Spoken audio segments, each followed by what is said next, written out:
Salve galera, e aí, tudo bem com vocês? Daniel Brownie falando, mais um vídeo aqui do canal Brownie Fogo. A gente já tinha gravado o vídeo do Mina, do setor visitante, né? Tem um monte de questões que a gente tem que atualizar e eu acabei, né, porque no momento que isso aconteceu eu tava dormindo, né, não falando sobre Canu e Júnior Santos, tá legal? São duas situações aí que surgiram sobre esses dois jogadores que têm vínculo contratual com o Botafogo.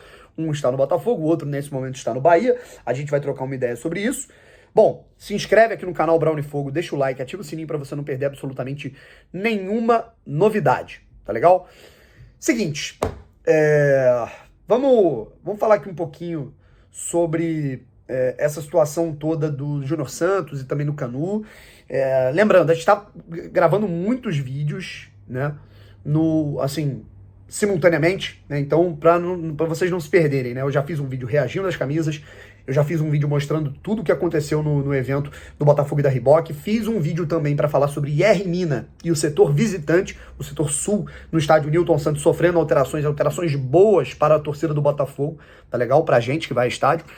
Então vou colocar tudo aqui na descrição para vocês não perderem nada. E a gente vai falar aqui também sobre essa situação do Canu e a do Júnior Santos, tá legal? Seguinte, o Júnior Santos recebeu uma proposta do mundo árabe, tá legal? Eu vou ser sincero com vocês, tá? Bem sincero mesmo. Eu tô numa correria tão grande aqui de cobertura de Copa do Mundo, né? De todas as funções que eu tô tendo que exercer aqui, que eu não me lembro, tá? Se essa proposta é dos Emirados Árabes ou da Arábia Saudita. Enfim, isso pra gente aqui é irrisório, tá? Uma proposta que ela chegaria a 14 milhões de reais no total, beleza? Lembrando que o Fortaleza ainda detém alguns direitos dele, tá? Percentuais. E o Botafogo o adquiriu por 5 milhões, né? Pô, Brownie, é um valor bom. O Júnior Santos é um jogador limitado. E o Botafogo iria lucrar basicamente o triplo que investiu nele para trazê-lo de volta. Cara, concordo. Só que existe o aspecto circunstancial, tá? Vamos lá. Quando a gente fala que o Botafogo ele tem que manter elenco, tá? Ele não pode se enfraquecer. Isso também passa pelos jogadores que eles não são os preferidos da torcida do Botafogo, tá? Pô, Brownie, você também é um cara que às vezes critica o Júnior Santos, claro, né? Por exemplo, eu acho que nos últimos 4 jogos ele não vem performando bem. Certo? Mas não deixa de ser um jogador útil, né? Assim, um jogador de muita força, não deixa de ser um atleta útil, um jogador de muita utilidade, não deixa de ser um jogador, né? Como é que eu posso dizer? De muita pegada, intensidade, auxilia na marcação e tem aqueles lampejos, né, que eles podem ser importantes, né? Por exemplo, contra o Palmeiras, né? O Júnior Santos ele foi um cara que ele não jogou bem, na minha opinião.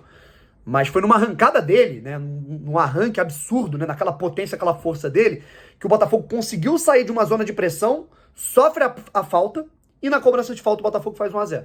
Então, essa é a utilidade do Júnior Santos. É aquele cara do desafogo, do arranque, da explosão, e que pode ser útil em alguns momentos, sabe? E aí, pô, Brano, mas será que não dá pra buscar no mercado um jogador que tenha essas características e que possa ser melhor tecnicamente? Até dá, tá? Com o dinheiro que o Botafogo tem e com o scouting do Botafogo, até dá. O problema é o tempo. O Botafogo tá aí penando para buscar novos jogadores, por exemplo, pro comando de ataque. O Botafogo entende que é importante ter um outro atacante que possa substituir o Tiquinho, né, numa certa mobilidade. O Botafogo tá buscando lateral direito, o Botafogo tá buscando zagueiro, né? E isso tudo para suplente, né? Porque hoje tem o Di Plácido, hoje você tem Adriel Cuesta, hoje você tem o Tiquinho, né? O Botafogo ele já tem uma determinada carência no lado direito, na ponta direita. O Júnior Santos é um jogador com limitações, mas útil. O Segovinha é um jogador melhor tecnicamente, mas ainda não está pronto, até fisicamente, para ser titular do Botafogo. Aí vamos dizer que você se livra do Júnior Santos, vendeu 14 milhões, legal, de reais.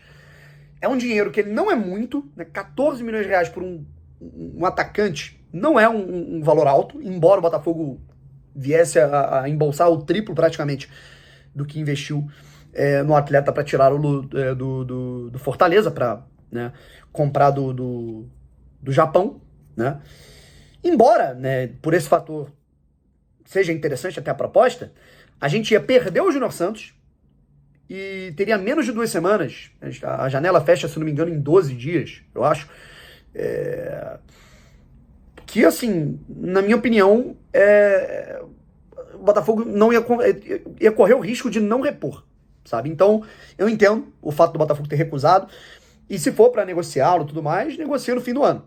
Que aí no fim do ano, beleza, férias, o Botafogo vai ter tempo, janela aberta, vai poder efetuar suas contratações e vai poder fazer dinheiro, tá? É o que eu penso. Dinheiro esse que o Botafogo acabou de fazer sem o menor esforço. Se o Botafogo, por um lado, recusou 14 milhões pelo Júnior Santos, o Botafogo está ganhando 10 milhões de reais para vender efetivamente Canu ao Bahia. O Canu está emprestado, né, pelo Botafogo. O Canu é atleta do Botafogo, tem vínculo com o Botafogo, se eu não me engano, até o fim de 2025, tinha no caso agora, né? Foi emprestado ao Bahia por uma temporada, ele está sendo capitão e titular da equipe do Bahia, é um jogador considerado importante por lá, e o Bahia se antecipou, certo? Estamos em julho, o Bahia tinha até novembro, dezembro, para dar uma resposta se renovaria com ele ou se devolveria ao Botafogo. O Bahia já em julho efetuou a compra, a SAF do Bahia, a SAF do Grupo City, e está comprando, adquirindo o Canu por 10 milhões de reais. É um preço até baixo, né, para aquilo que se tinha de expectativa do Canu num determinado momento, mas o Botafogo vive um momento muito bom, assim, em termos de SAF, de sustentabilidade, e é uma grana que o Botafogo talvez não fizesse, né? Por isso que essa renovação foi tão importante. O John Textor ele foi muito inteligente. O Canu não ia renovar com o Botafogo, ia sair de graça. O John Textor ele aumenta o salário do Canu, ele faz uma renovação contratual.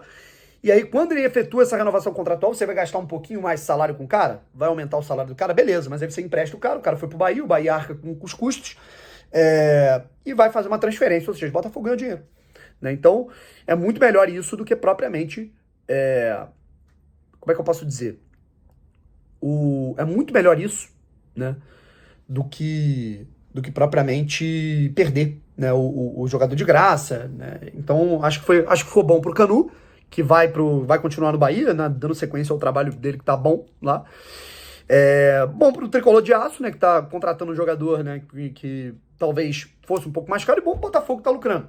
Então acho que ficou bom para todo mundo essa venda do Canu por 10 milhões de reais e até, né, pegando o gancho de situações que o Botafogo, ele queria o quê?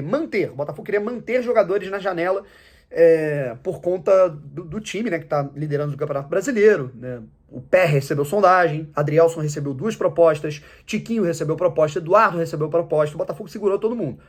Já não vendeu o Matheus Nascimento, que não quis ir embora. Também não vendeu o Gustavo Sauer, que recebeu propostas. Mas, por um lado, a gente viu aí, por exemplo, Piazon, né, outros jogadores que se desfizeram, né, desfizeram um contrato com o Botafogo, aliviou a folha. Né? Outra situação que é muito importante, referente ao Botafogo, foi a venda do Matheus, do Canu, né? O Luiz Castro, né, que a gente, claro, é uma situação de troca de técnico complicado, mas o Botafogo embolsou aí 10 milhões de reais. Só com a ida do Luiz Castro e do Canu, o Botafogo faturou 20 milhões de reais. Né? Isso já é uma coisa, né? Se você parar para pensar que o Adrielson talvez fosse vendido por 30, 40, Matheus Nascimento vai ser vendido por 50, né? A gente está falando de metade disso, né, com um cara que já foi embora e o Botafogo já está aí com um novo treinador e outro cara que já não estava no elenco. Então, o Botafogo lucrando e conseguindo compensar, digamos assim, de alguma maneira, essa situação de não ter vendido nenhum jogador do clube nessa janela. Valeu? Rapaziada, tamo junto, um forte abraço e fui.